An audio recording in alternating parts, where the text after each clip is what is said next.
प्रदेश की जनता सब जानती है और मुझे विश्वास है कि पूरा प्रदेश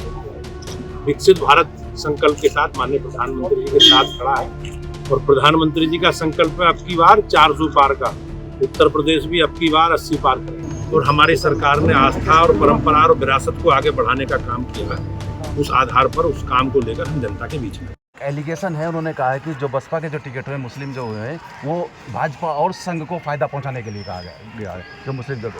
बहुजन समाज पार्टी एक राष्ट्रीय स्तर की पार्टी है और लंबे समय तक उन्होंने उत्तर प्रदेश में सरकार चलाने का अनुभव है। उत्तर प्रदेश की महान जनता ने उन्हें कई बार ये अवसर दिया है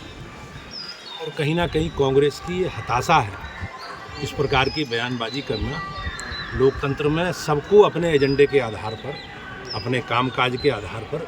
जनादेश मांगना, जनता के बीच में जाना उनका अधिकार है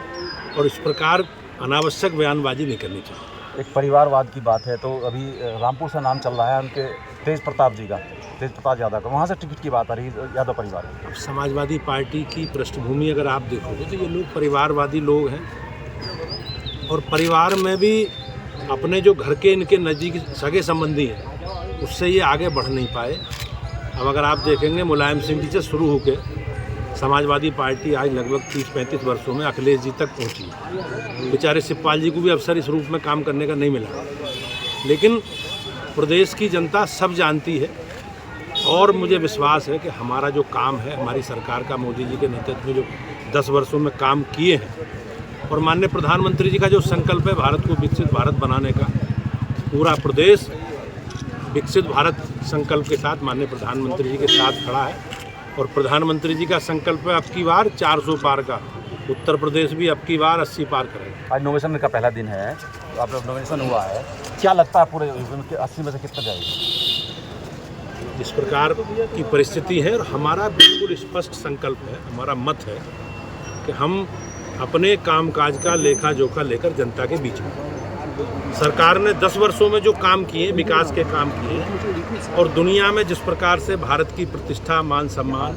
और हमारी सरकार ने आस्था और परंपरा और विरासत को आगे बढ़ाने का काम किया है। माननीय श्री सर्वेश कुमार सिंह जी ने नामांकन कराया है और इस अपेक्षा के साथ कि हम लोगों ने जो हमारी सरकार ने माननीय प्रधानमंत्री जी के नेतृत्व में पिछले 10 वर्षों में काम किए, उन कामों के आधार पर, माननीय प्रधानमंत्री जी के चेहरे के आधार पर हम लोग जो उनका संकल्प है 400 पार का, उत्तर प्रदेश और मुरादाबाद भी अपना उसमें योगदान देगा, इस अपेक्षा के साथ हम जनता के बीच में हैं। मुझे विश्वास है कि हम भारतीय जनता पार्टी का एक कार्यकर्ता अपने पूरे सरकार का 10 साल का लेखा जोखा लेकर जनता के बीच में जाएंगे। जो काम हमारी सरकार ने किए हैं उन कामों के दम पे, विकास के एजेंडे के आधार पर और हमारी सरकारों ने जो काम किए हैं, बिजली, पानी, सड़क, शिक्षा, स्वास्थ्य, सुरक्षा, सारे विषयों को लेकर चुनाव में जाएंगे। और मुझे विश्वास है कि बड़े अंतर से मुरादाबाद सहित उत्तर प्रदेश की सभी सीटें भाजपा जीतेगी और माननीय मोदी जी तीसरी बार प्रधानमंत्री बनेंगे। भूपेंद्र जी, पिछली बार मुरादाबाद मंडल में आप लोगों की परफॉर्मेंस थोड़ा खराब रही है, क्या इस बार क्या आप लोगों ने रणनीति बनाई है मुरादाबाद मंडल के लिए? अब निश्चित रूप से पिछले लोकसभा चुनाव में सपा, बसपा, कांग्रेस, आरएलडी सब गठबंधन में थे और